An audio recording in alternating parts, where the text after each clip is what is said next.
70 লক্ষ ফিরিয়ে দেব, ইডির চাপে মুখ খুললেন ঋতুপর্ণা।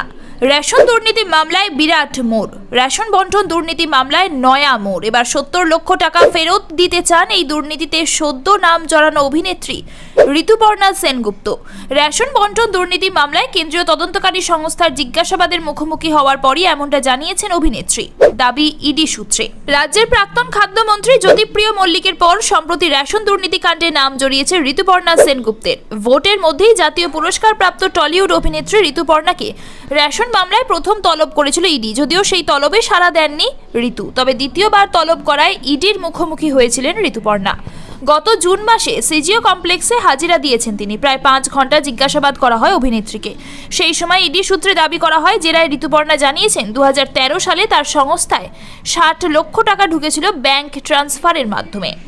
এর মধ্যে 2 বছর পর 2015 সালে 20 লক্ষ টাকা তিনি ফেরতও দিয়েছিলেন।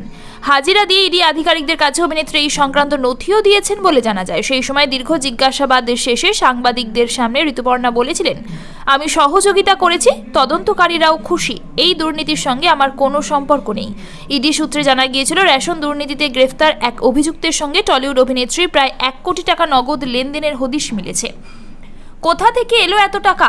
বিপুল এই অর্থ সম্পর্কে জানতেই তাকে জিজ্ঞাসাবাদ করেন ইডি। তদন্তে নেমে ইডি আধিকারিকরা এও জানতে পেরেছিলেন ঋতুপর্ণার একটি সংস্থা এই দুর্নীতির কয়েক লক্ষ টাকা ঢুকেছে। এবার এসব নিয়ে শোরগোলের মাঝেই 70 লক্ষ টাকা ফেরত দিতে চাইছেন খোদ অভিনেত্রী।